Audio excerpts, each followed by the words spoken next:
Les variations climatiques au Cénozoïque.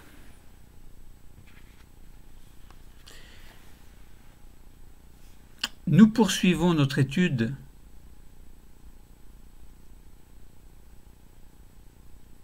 qui permet de reconstituer et de comprendre les variations climatiques passées. Les climats de la Terre pour comprendre le passé. Pourquoi? Pour agir aujourd'hui et demain. Et nous sommes dans la grande thématique numéro 3, enjeux contemporains planétaires.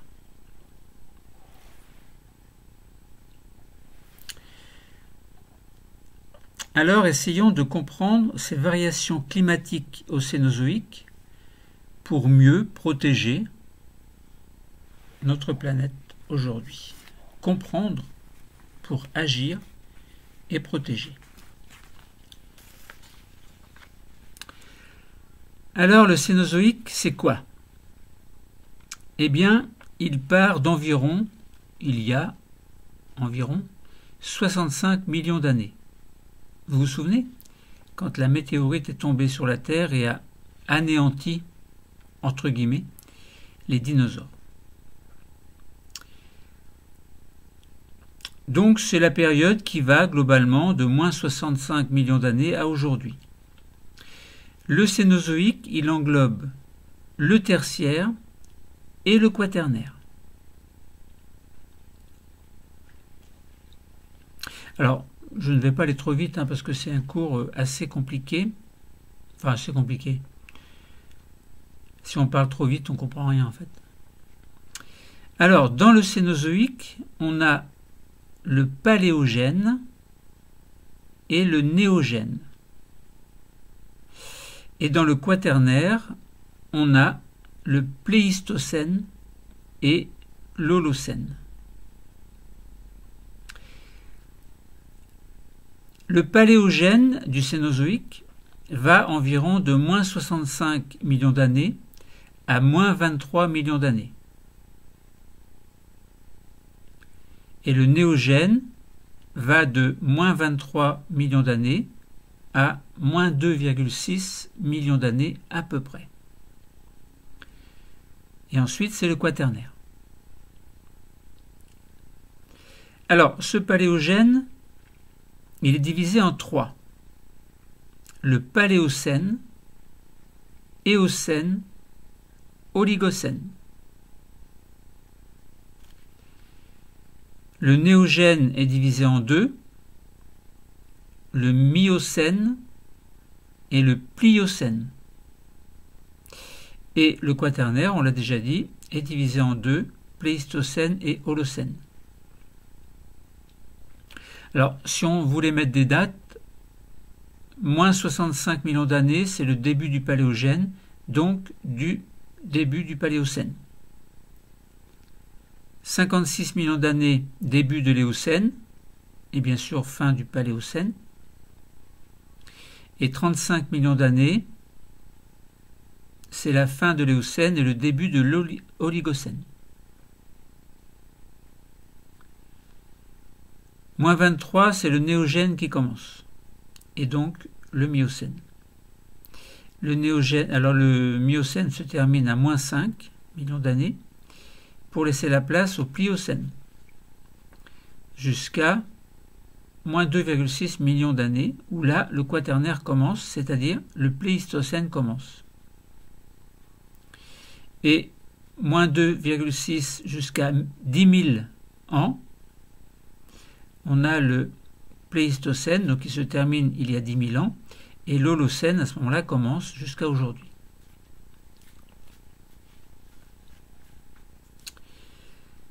Donc, variation climatique au Cénozoïque, vous voyez, on va remonter loin dans le temps, jusqu'à moins 65 millions d'années, parce que, alors pourquoi est-ce qu'on remonte si loin?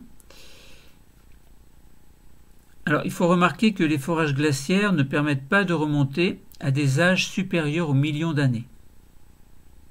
À ce moment-là, on va voir 3 autres méthodes tout à l'heure qui permettent de remonter au-delà du million d'années.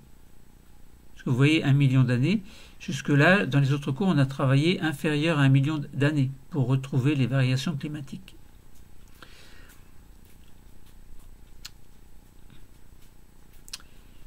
Et si on veut aller jusqu'à moins 65, il faut utiliser d'autres méthodes qui permettent d'évaluer les variations climatiques.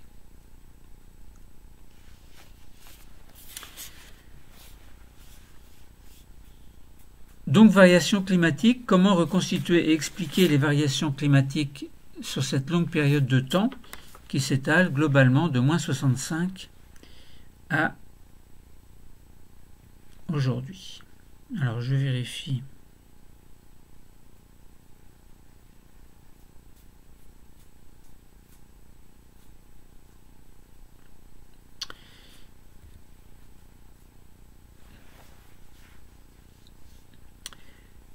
Globalement, à l'échelle du Cénozoïque, et depuis 30 millions d'années, les indices géochimiques des sédiments marins montrent une tendance générale à la baisse de température moyenne du globe. Ça doit vous interpeller, parce que là on parle de réchauffement climatique et on dit que depuis 30 millions d'années, globalement on a plutôt un refroidissement. Donc ça veut dire qu'il faut raisonner sur les grands cycles. On est dans une période de grand refroidissement. Mais le réchauffement va durer sur une petite échelle de temps, très certainement.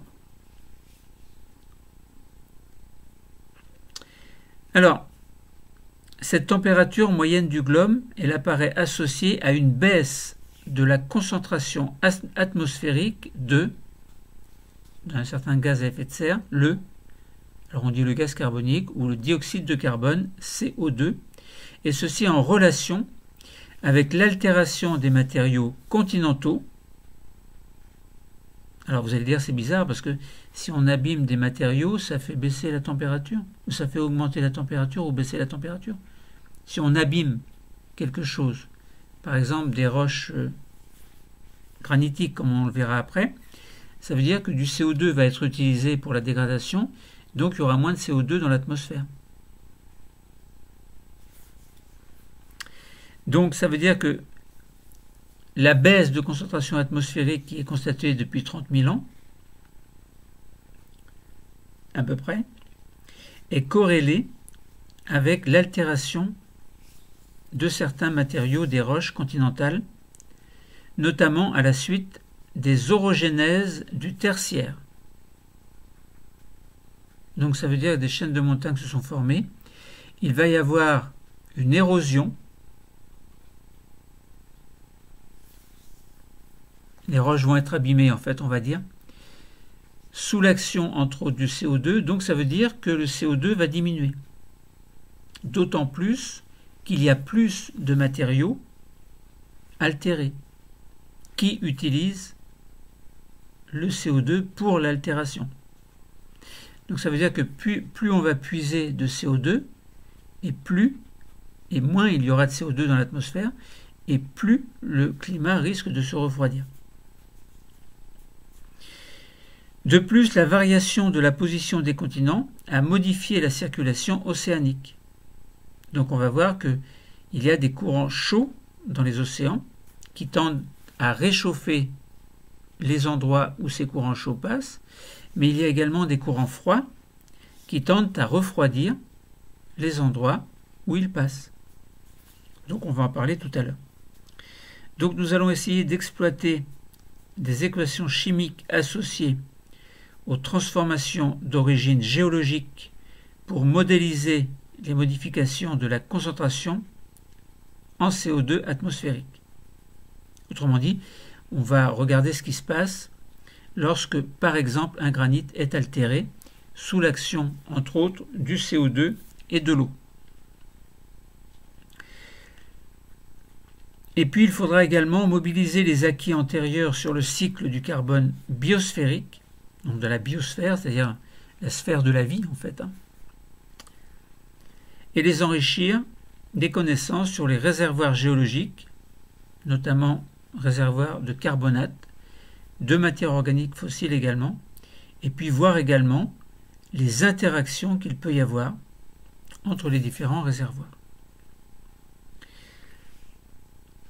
Alors, nous allons essayer, à travers l'étude de variations climatiques à grande échelle, de temps sur l'ensemble du Cénozoïque, essayer de comprendre pourquoi il y a eu ces variations climatiques au Cénozoïque.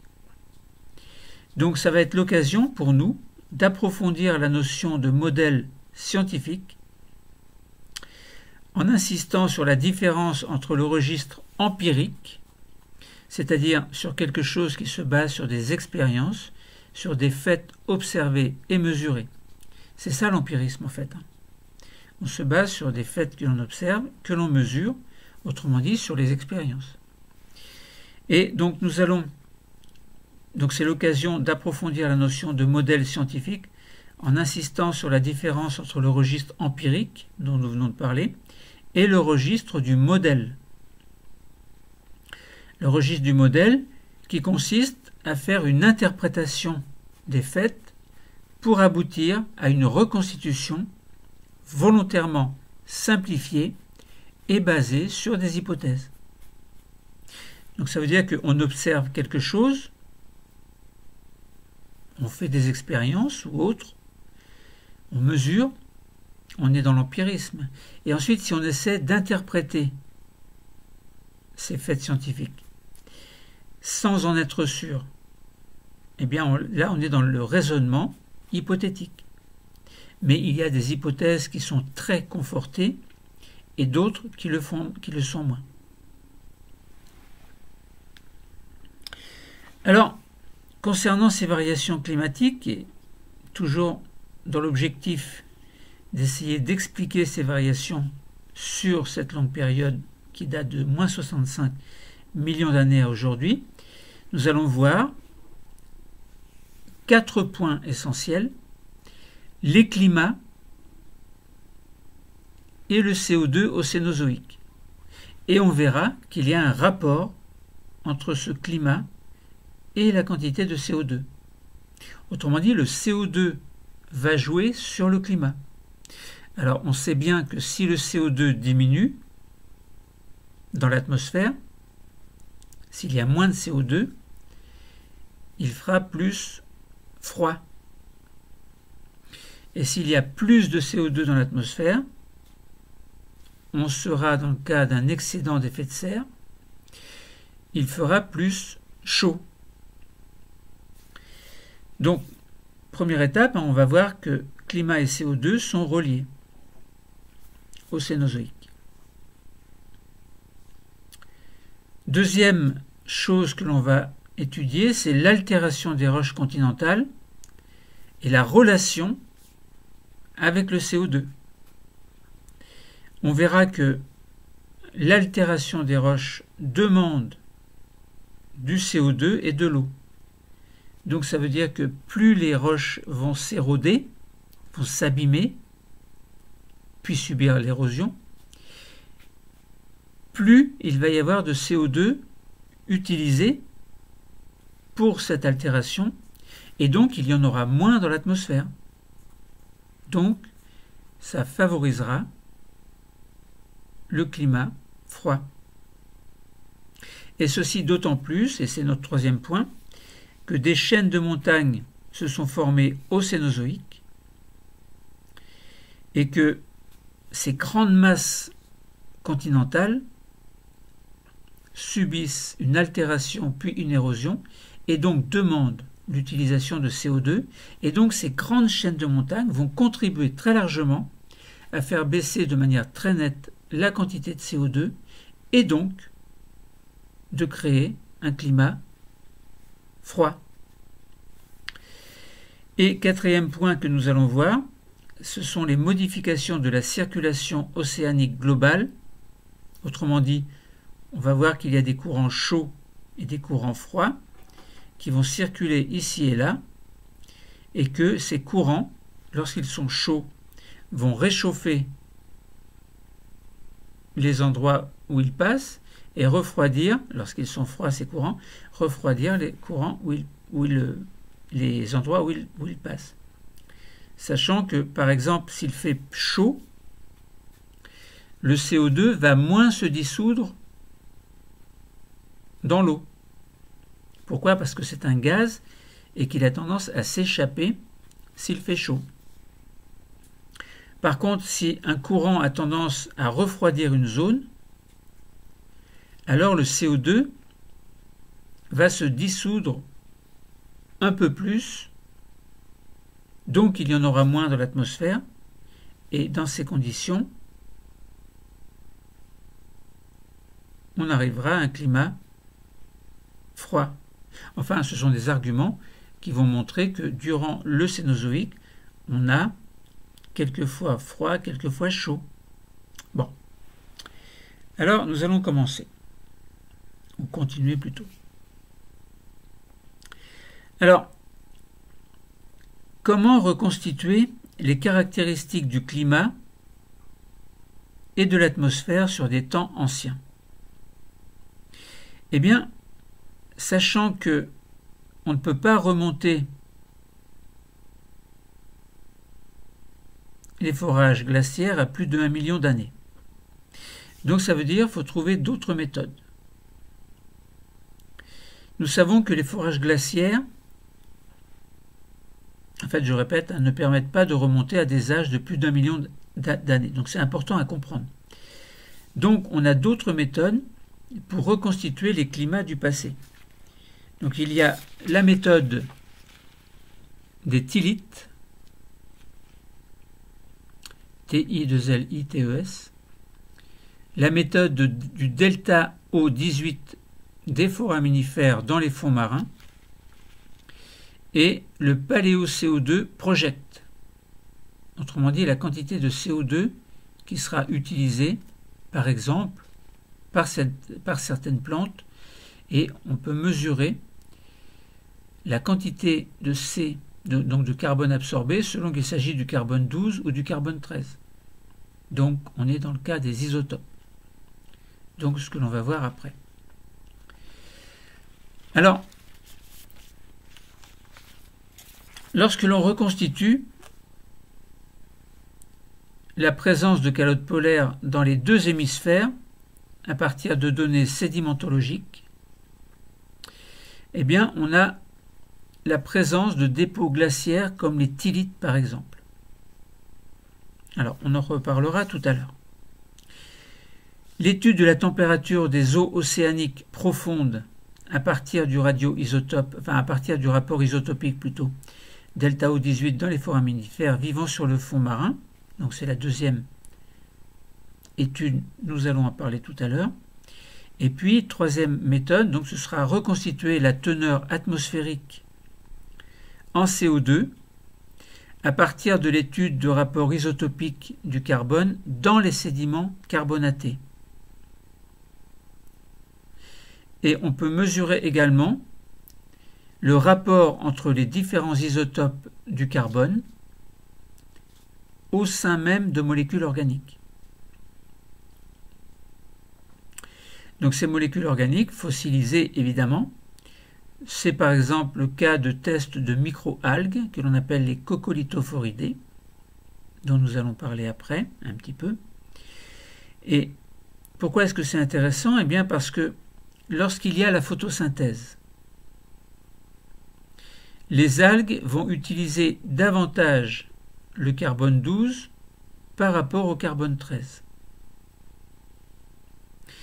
Mais lorsque la teneur en CO2 diminue, eh bien, ça veut dire que l'écart entre l'incorporation des deux isotopes va diminuer. Donc, les données scientifiques correspondant à un registre empirique et leur modèle peuvent être expliquées un peu de la façon suivante. Eh bien, on a des données sédimentologiques et correspondant au modèle, donc ce modèle peut correspondre à une reconstitution des calottes polaires. Dans les faits empiriques, dans les données empiriques scientifiques évidemment, on a des données isotopiques, c'est-à-dire par exemple delta O18 des foraminifères benthiques. Le modèle nous permet de reconstituer la température des eaux profondes. Et troisième chose, lorsque du côté empirique, on a des données isotopiques du carbone dans les sédiments carbonatés, on peut alors construire un modèle hypothétique donc permettant de reconstituer la teneur atmosphérique en CO2. Et ces modèles montrent qu'à partir d'un optimum glaciaire au début de l'Éocène, alors vous vous souvenez, Éocène, si vous avez fait votre fiche, début de l'Éocène, on est dans le Cénozoïque évidemment, puisque le Cénozoïque c'est tertiaire et quaternaire, on est donc dans le Paléogène, et dans ce Paléogène, au début de l'Éocène, on est à 56 millions d'années, à peu près.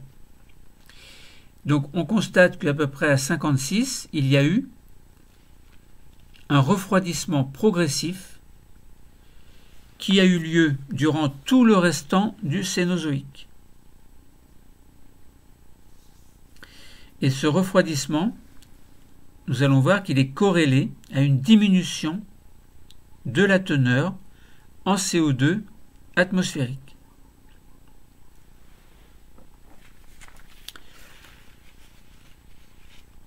Alors, essayons de raisonner pour comprendre pourquoi à partir de cette date, la teneur en CO2 a diminué régulièrement et pourquoi est-ce que la température diminue régulièrement. Alors on sait bien que c'est parce qu'il y a moins de CO2. Bon. Alors, lorsque l'albédo augmente, on a déjà parlé de l'albédo. L'albédo, c'est globalement la quantité de chaleur qui arrive du Soleil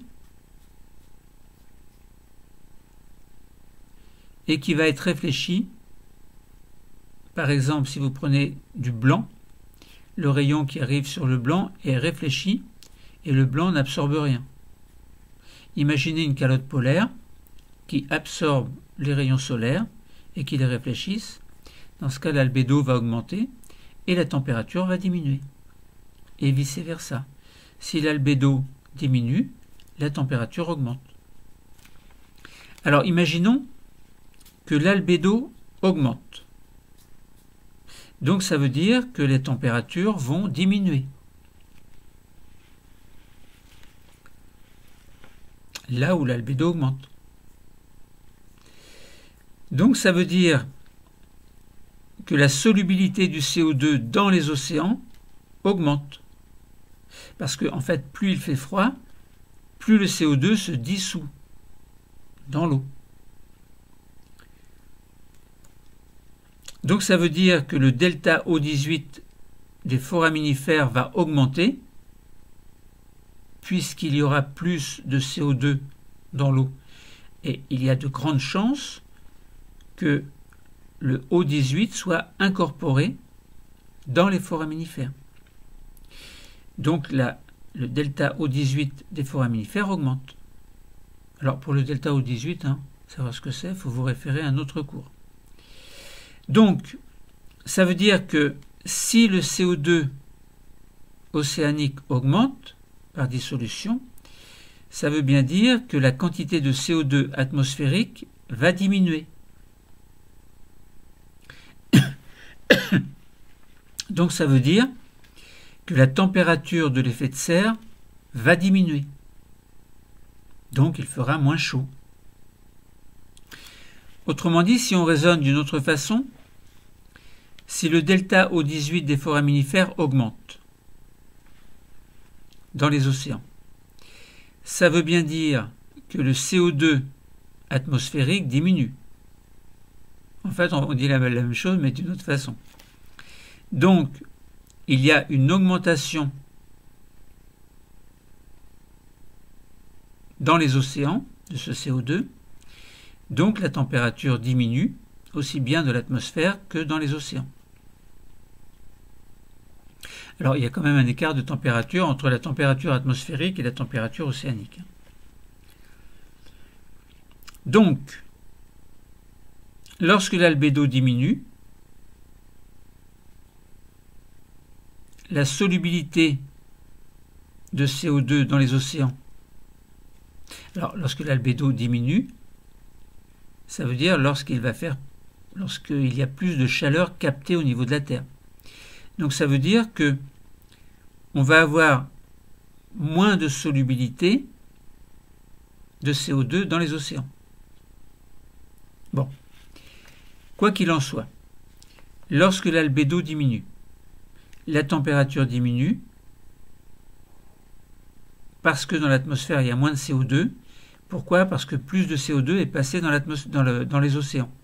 Donc il y en a plus disponible pour les foraminifères, et donc le delta O18 des foraminifères augmente. Alors on avait vu que lorsque le delta O18 des foraminifères augmente, celui des glaces diminue. Bon. Et donc ça voulait bien dire que la température diminuait.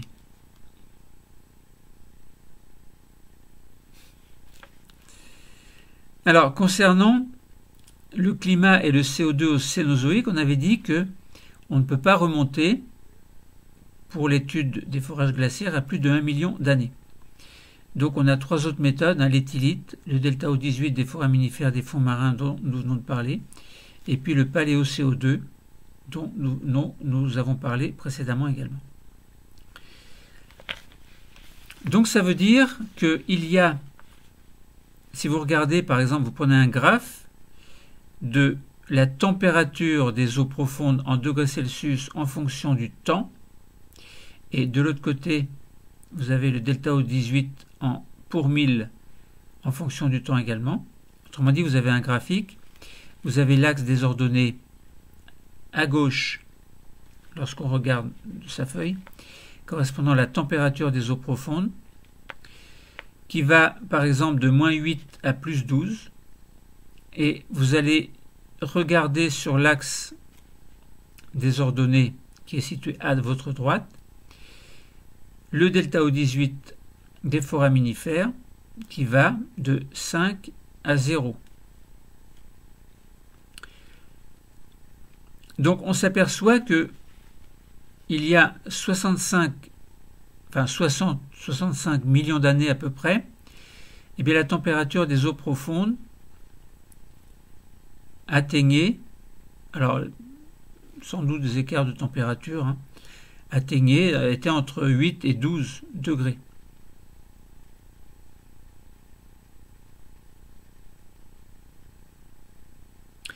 Et à mesure que l'on s'approche de notre période, eh bien, on s'aperçoit que la température diminue régulièrement. Et si vous regardez un graphe avec la teneur en CO2 de l'atmosphère en fonction du temps également, eh bien, on s'aperçoit que la quantité de CO2 diminue régulièrement tout au long du Cénozoïque.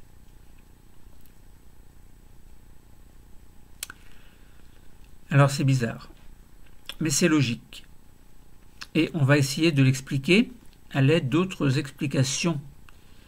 Altération des roches, chaîne de montagne et modification de la circulation océanique chaude ou froide.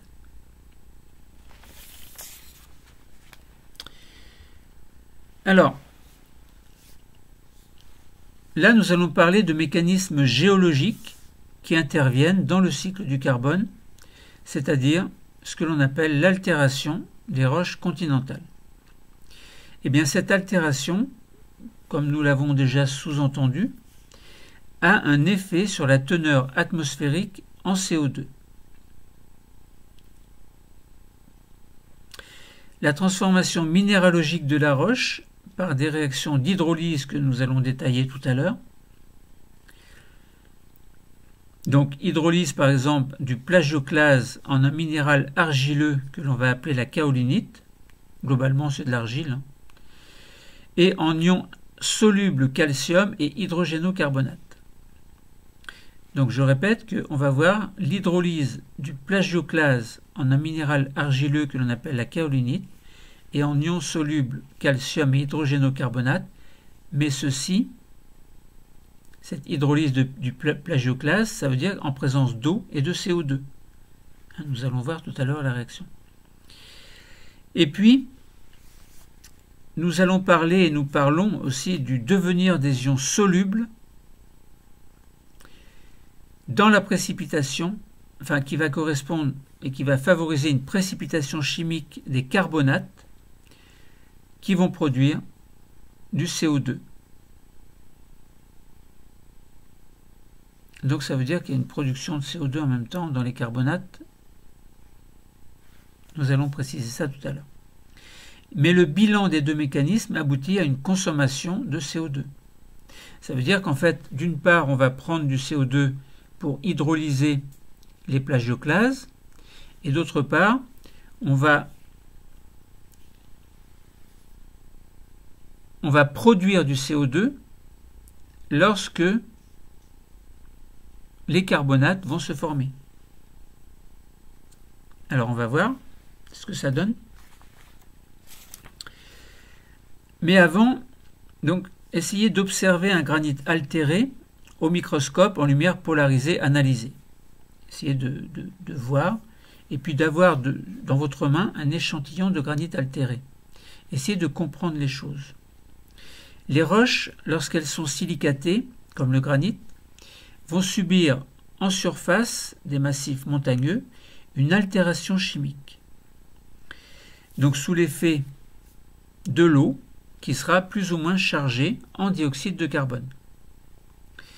Donc si vous observez bien au microscope polarisant en lumière polarisée analysée un granit altéré, vous allez voir qu'il y a une transformation des plagioclases en de nombreux petits cristaux de minéraux argileux que l'on appelle la kaolinite. Suivant quelle réaction? Eh bien, suivant la réaction telle que plagioclase plus CO2 plus H2O va donner de la kaolinite d'une part, mais également des ions Ca2+, et HCO3-. Autrement dit, si on regarde le détail de cette réaction, on a 2 CaSi2Al2O8, un plagioclase, plus 4 CO2, plus 6 H2O. Cet ensemble va donner, après réaction chimique, après altération chimique, 2 Ca2+, qui vont se retrouver dans l'eau, plus 4 HCO3-, qui vont se retrouver dans l'eau, plus la kaolinite, c'est-à-dire Si4O10 Al4 et entre parenthèses OH 8 fois. Alors, nous avons remarqué qu'il y avait formation d'ions Ca2+, et HCO3-. Eh bien, ces ions qui sont formés vont passer en solution et vont être transportés dans les cours d'eau. Et lorsqu'il va y avoir de bonnes conditions pour une précipitation, eh bien, il va y avoir cette précipitation, et très souvent, grâce à l'action de certains êtres vivants, qui vont former des sédiments carbonatés. Suivant la réaction Ca2+, plus 2HCO3-, va donner CaCO3, le calcaire, plus CO2, plus H2O. Et là, on remarque bien qu'il y a libération de CO2. Alors, quels êtres vivants forment cette réaction de carbonate, enfin de formation des carbonates avec libération de CO2 et H2O? Eh bien, ce sont les coccolithophoridés. Donc, ils construisent leur petite maison, ce sont des microalgues, et donc ils construisent ce que l'on appelle un test calcaire que vous pouvez vous amuser à observer au microscope électronique. Donc ça veut dire que si vous avez bien compris, lorsqu'il y a une altération des plagioclases, il y a une consommation de CO2, donc moins de CO2 dans l'atmosphère, donc on devrait avoir un refroidissement. Et vous avez remarqué que en parallèle, il y a formation, donc il y a précipitation de carbonate avec libération de CO2.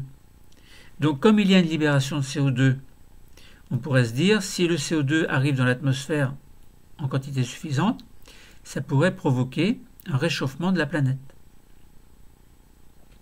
Donc entre consommation de CO2 par les plagioclases et libération de CO2 par les coccolithophoridés, eh bien, on a un bilan de ces deux mécanismes qui aboutit plutôt à une consommation de CO2, donc à une diminution de CO2 dans l'atmosphère et donc à une tendance au refroidissement.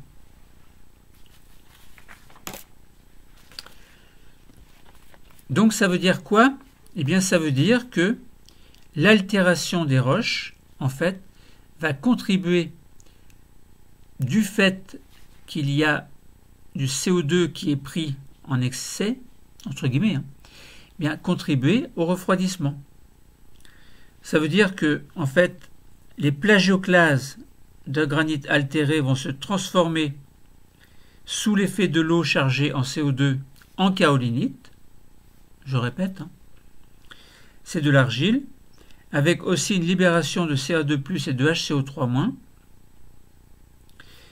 qui vont pouvoir se retrouver en solution dans les eaux via la mer. Là, Ca2+ et HCO3- vont précipiter dans certaines conditions, avec notamment par des êtres vivants, donc qui vont fabriquer entre guillemets ce carbonate de calcium, donc CaCO3, avec libération, évidemment, du CO2, mais en quantité moins importante. Enfin, si on fait le bilan entre le CO2 pris et le CO2 rejeté, c'est le CO2 pris qui domine. Donc il y a plus de CO2 pris que de CO2 rejeté. Donc on est bien en faveur d'un refroidissement.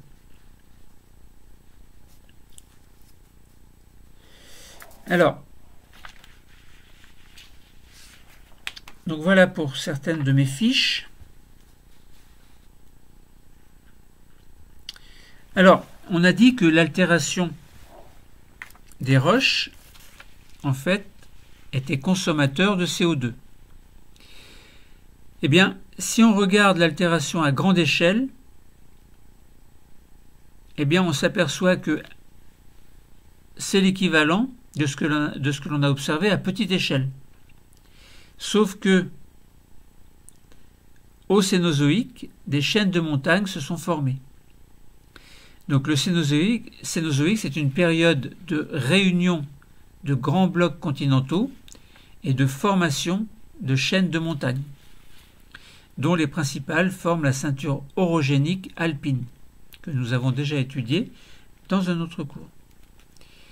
Et lorsque ces reliefs montagneux se forment, ils sont tout de suite soumis à l'altération, ça veut dire en abîme, et à l'érosion, ça veut dire que ces produits d'altération vont se trouver enlevés très souvent par les cours d'eau.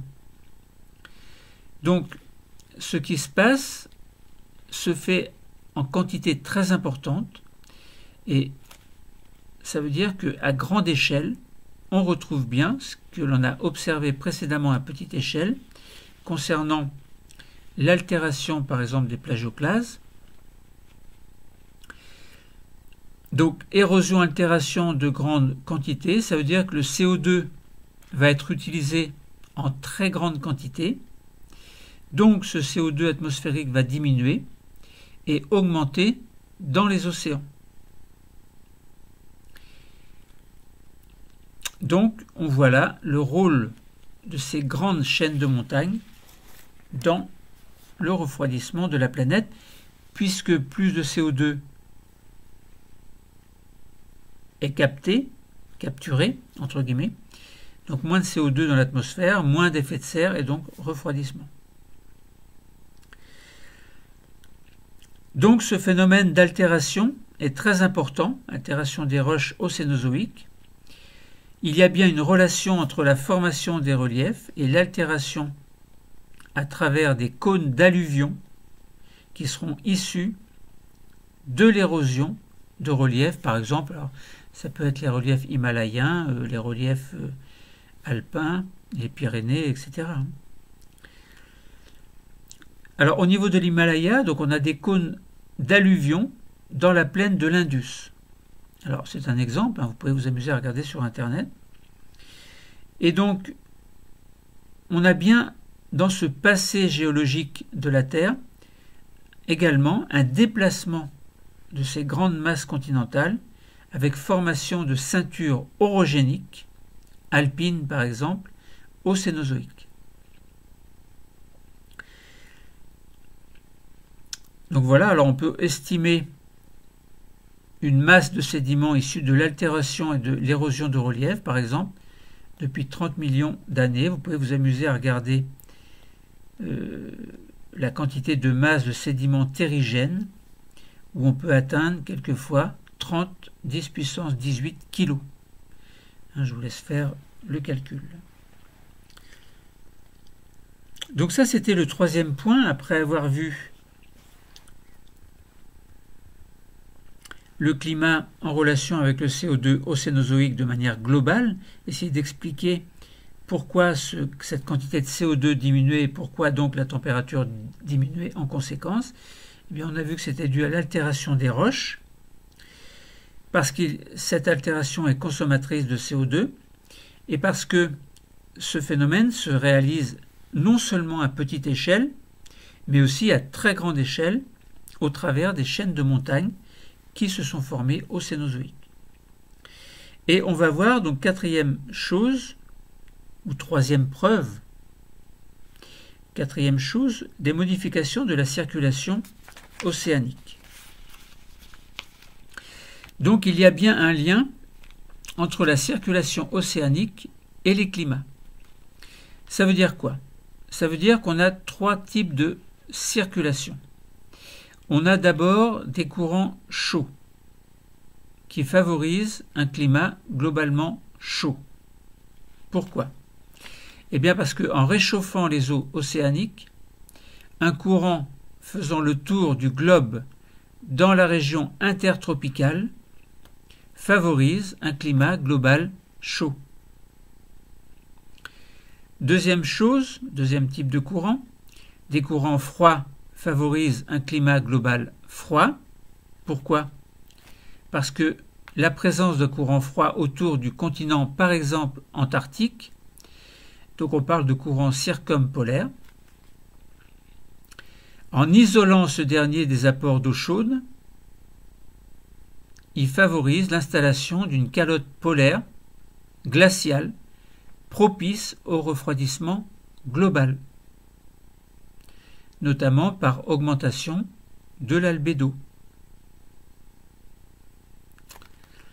Et troisième chose, troisième courant, donc des courants indépendants, nord-sud, qui favorisent un climat global froid. Pourquoi? Parce que l'existence de courants indépendants, de direction globalement nord-sud, alors on pourrait presque parler de courants méridiens, eh bien, l'existence de ces courants indépendants accentue les différences de température en fonction de la latitude, ce qui est favorable à l'installation d'un refroidissement global. Donc vous voyez que si on modifiait ces courants à grande échelle, eh bien ça veut dire qu'on jouerait sur les climats. Et notamment, nous avons vu qu'il y a le CO2 qui intervient à grande échelle, et c'est très étonnant, altération des roches, utilisation du CO2. Diminution de CO2, augmentation du froid. En même temps, les courants océaniques, courant chaud réchauffe, courant froid refroidissent. Alors s'il y a un albédo à un endroit qui est déjà fort, parce qu'il n'y a pas, admettons, un albédo de 100% sur de la glace blanche, eh bien ça veut dire que si en plus on a un climat, on a de l'eau froide qui arrive autour de ce glacier par exemple, eh bien ça veut dire que ça accentue encore le froid. Ça veut dire que le froid appelle le froid et le chaud appelle le chaud. Bon.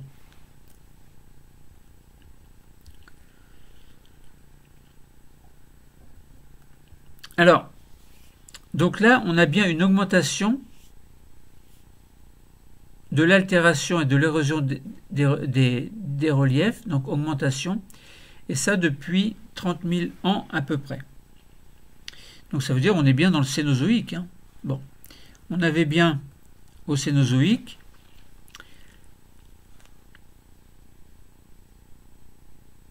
oui, non, je voulais répéter, je voulais expliquer quelque chose que j'ai déjà expliqué, donc c'est pas la peine. Alors, finalement, on arrive à la fin de notre étude et si on fait un bilan général, depuis le début de l'Éocène, alors l'Éocène, si vous avez du mal à vous souvenir les dates, eh bien vous prenez votre feuille, 35. Voilà, Éocène 35, ça y est, vous avez trouvé, moi aussi. Depuis le début de l'Éocène, un refroidissement progressif du climat d'environ 16 degrés Celsius, avec formation de calottes polaires dès la fin de l'Éocène. Alors, dès la fin de l'Éocène, ça veut dire quoi? Où est-ce qu'on arrive? Eh bien, on arrive à 35. Donc, dès la fin de l'Éocène pour l'hémisphère sud et au Pliocène pour l'hémisphère nord. Alors, Pliocène, vous regardez, vous cherchez.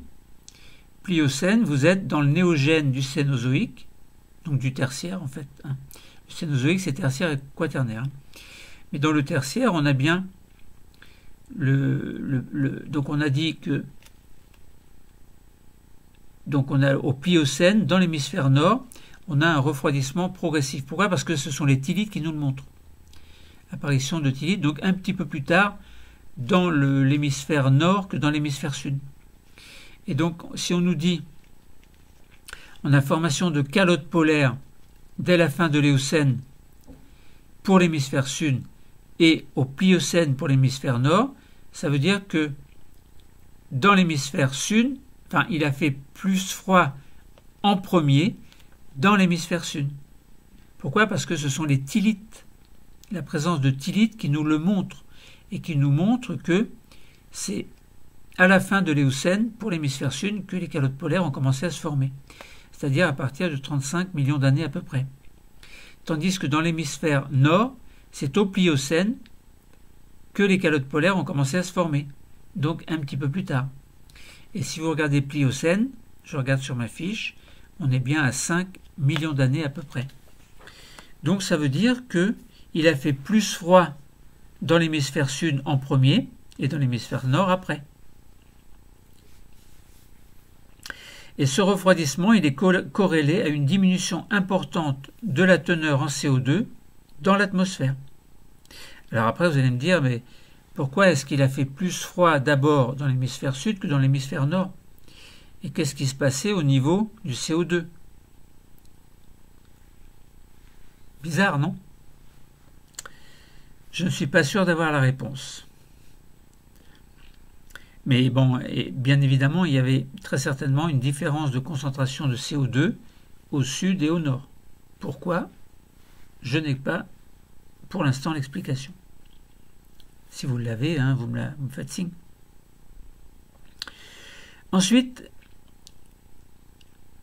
si on raisonne sur la dynamique des masses continentales, cette dynamique a entraîné au Cénozoïque la formation de ceintures orogéniques alpines, donc les chaînes de montagnes, les Alpes en fait, dont l'altération a été importante et on avait bien mis en évidence le fait que le CO2 est consommé, donc va diminuer dans l'atmosphère, donc va faire en sorte que la température va diminuer. Donc l'altération des roches constituant ces reliefs, couplée à la précipitation des carbonates, comme on a vu, hein, précipitation par les coccolithophoridés par exemple, donc des algues que l'on trouve dans la mer. Donc cette altération des roches constituant les reliefs couplés à la précipitation des carbonates a provoqué une diminution de la teneur en CO2 atmosphérique suivant le bilan 2CaSi2Al2O8 plagioclase plus 2 CO2 plus 4 H2O donne Si4O10Al4OH8, enfin OH entre parenthèses 8 fois, kaolinite, argile, plus 2 CaCO3. Donc ça c'est le bilan général des deux équations que je vous ai données précédemment. Et on voit que on est bien dans la consommation de 2 CO2 en plus. Alors que précédemment, on avait 4 CO2 utilisés pour 1 CO2 rejeté.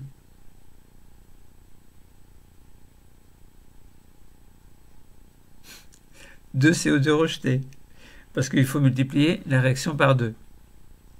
Donc on a bien 4 d'un côté et 2 de l'autre, donc on est bien en faveur de la consommation, globalement pour une réaction chimique, de 2 CO2. Alors vous imaginez des milliards et des milliards de réactions chimiques de ce type, donc il y a des milliards et des milliards de CO2 consommés, multipliés par 2. Donc ça veut dire que beaucoup moins de CO2 va se retrouver dans l'atmosphère, et vous voyez que c'est très loin d'être négligeable, cette érosion, cette fragmentation, cette altération des roches, et donc cette transformation des plagioclases. Entre autres, il n'y a pas que les plagioclases, on a pris cet exemple dans le granit ou dans d'autres roches, on a aussi des relations de ce type. Donc l'altération diminue CO2, diminue la quantité de CO2 dans l'atmosphère, donc la température diminue. Et on comprend mieux pourquoi durant le Cénozoïque, au niveau de ce Cénozoïque, il y a eu des formations de chaînes de montagnes, altération globale, et donc ça veut dire moins de CO2, c'est pour ça qu'on a un refroidissement global, qui se poursuit d'ailleurs aujourd'hui. Donc, si on cherche à comprendre ce modèle explicatif des variations climatiques au Cénozoïque, eh bien, on a d'une part une dynamique des masses continentales au Cénozoïque, ça veut dire que les plaques, les montagnes se forment, les masses se forment, mais se dégradent également, et se déplacent aussi. Bon, si l'on parle de la tectonique des plaques, évidemment, on comprend bien qu'il y a tout autour de la Terre beaucoup de chaînes de montagnes, beaucoup de déplacements de plaques lithosphériques. Donc dans cette dynamique des masses continentales au Cénozoïque, on a bien formation de la ceinture orogénique alpine. L'orogénèse, c'est la formation d'une chaîne de montagnes. Donc formation de la ceinture orogénique alpine, avec une importante altération des reliefs, comme on a déjà dit, une consommation importante de CO2, donc une diminution de CO2 atmosphérique, donc une diminution de l'effet de serre, et donc un refroidissement global. Et donc, concernant cette dynamique des masses continentales au Cénozoïque, on a bien également une modification de la circulation océanique globale,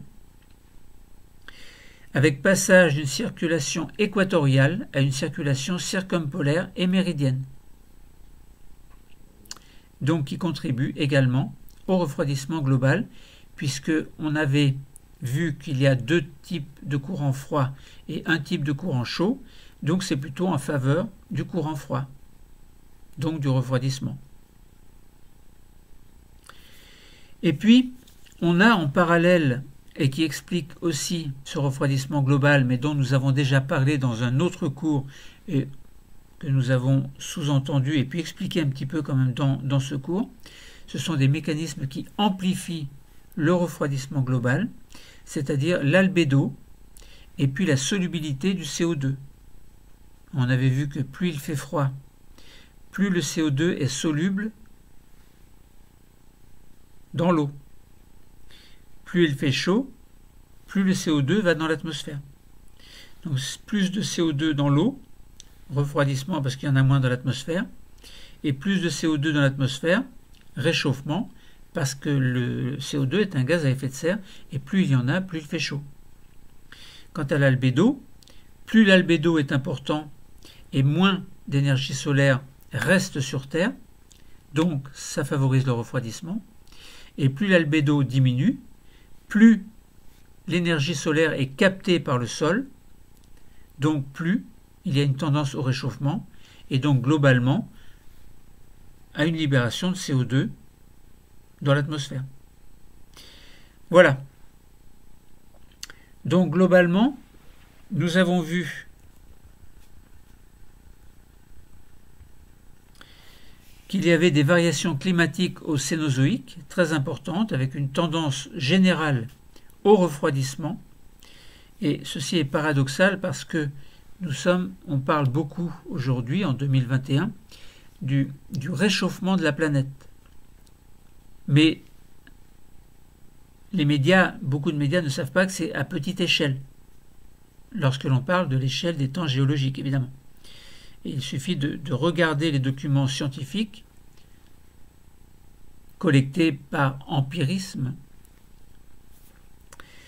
pour s'apercevoir que dans notre modèle hypothétique, eh bien, on va bien, malgré ce réchauffement local, provisoire, enfin local, sur la Terre quand même, eh bien, on va bien vers une période glaciaire.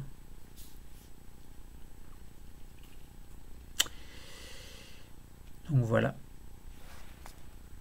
Donc ça nous permet bien on a bien reconstitué les variations climatiques passées au cours du Cénozoïque, donc moins 65 millions d'années à peu près. Ça nous permet de mieux comprendre ce passé.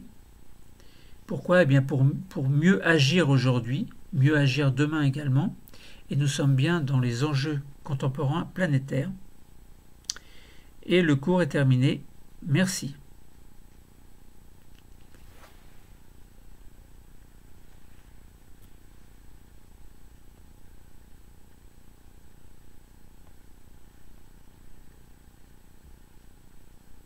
Je sais pas pourquoi j'ai toujours la tête qui penche.